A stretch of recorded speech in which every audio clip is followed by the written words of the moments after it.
ఎత్తులు పై ఎత్తుల్లో కీలకమైనటువంటి పరిణామం వల్లభనేని వంశీ అరెస్ట్ అన్నాడు. వంశీ కథ ఏం నడుస్తోంది ఇప్పుడు? అర్థం లేని పరిస్థితులు కాదు, అర్థవంతమైనటువంటి ఎత్తుగడలు. ఒకటి, తెలుగుదేశం పార్టీ కార్యాలయం మీదన దాడికి సంబంధించి ఖచ్చితంగా అది తప్పనినే ఖండించాం మనం. ఏది తెలుగుదేశం పార్టీ రాష్ట్ర కార్యాలయం మీద దాడి, ఎన్టీఆర్ ట్రస్ట్ భవన్ మీదైనా, అలాగే గుడివాడలోదైనా, మాచర్లలోనైనా, గన్నవరంలోనైనా పార్టీ కార్యాలయం మీద దాడులు చేసే సంస్కృతి ఏంటనినే మనం ఆ రోజున కూడా మాట్లాడుకుంది. ఆ కేసుకి సంబంధించి అరెస్ట్ విషయంలో కొంతమందిని అరెస్ట్ చేశారు. ఈ ప్రభుత్వం అధికారంలోకి వచ్చాక కొంతమంది ముందస్తు బెయిల్ తెచ్చుకున్నారు. వల్లభనేని వంశీ అరెస్టే ఇంతవరకు జరగలేదు, ఎందుకంటే ముందస్తు బెయిల్ కాన్సెప్ట్ మూలంగా. అయితే అకస్మాత్తుగా అసలు కేసే కొట్టేసేటటువంటి కీలక పరిణామం 2 రోజుల క్రితం చోటు చేసుకుంది. సత్యవర్ధన్ అనే తెలుగుదేశం పార్టీకే సంబంధించినటువంటి అక్కడ గన్నవరం కార్యాలయం పనిచేసేటటువంటి కంప్యూటర్ ఆపరేటర్ వచ్చి అసలు నాకు ఈ కేసుకి సంబంధం లేదు, నేను కేసు పెట్టినట్టుగా ఇందులో ఉంది, నేను కేసు పెట్టలేదు, పోలీసులు నా చేత బలవంతంగా సంతకం తీసుకుని కేసు పెట్టారు అన్నటువంటిది తను కోర్టుకి అఫిడవిట్ సమర్పించడం. దాంతో ఈ కేసు మొత్తం వీగిపోయే పరిస్థితి వచ్చింది.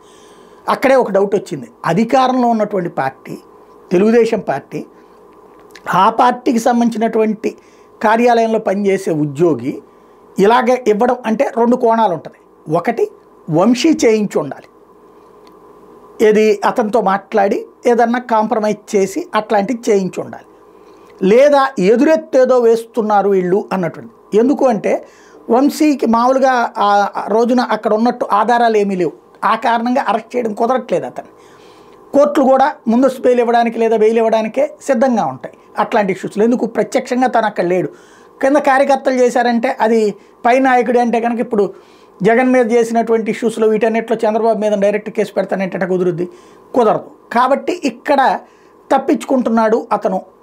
అతన్ని దెబ్బ కొట్టాలంటే ఒక ట్రాప్ ఏమన్నా వేస్తున్నారా అన్నది సందేహం. ఏంటది అంటే ఇట్లాగా అఫిడవిట్ వేయటం.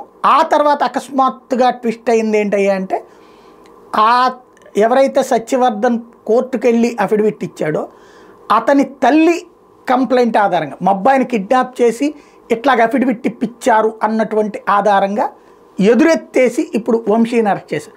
ఒకటి, వంశీ వేసిన ఎత్తుకి ఎదురెత్తు, లేదా వంశీ తప్పించుకో అంటే వంశీ ఈ సత్యవర్ధన్ ద్వారా కోర్టులో అఫిడవిట్ ఇచ్చి తన మీదన తన వాళ్ళ మీద కేసులు కొట్టించుకోవడానికి ప్రయత్నిస్తే దాన్ని తిప్పికొట్టేందుకు ఆ సత్యవర్ధన్ వాళ్ళ తల్లి ద్వారా వీళ్ళు ఒక ఆస్పెక్ట్ నడిపించి ఉండాలా, లేదా వంశీని అరెస్ట్ చేయాలంటే బలమైనటువంటి ఉండాల్సిందే అని చెప్పి ఆ కోణంలో వీళ్ళే అట్లా అఫిడవిట్ ఇప్పించి ఆ తర్వాత వాళ్ళ తల్లితో కంప్లైంట్ తీసుకుని వీళ్ళే ఈ విధంగా కేసు పెట్టించి ఉండాలి.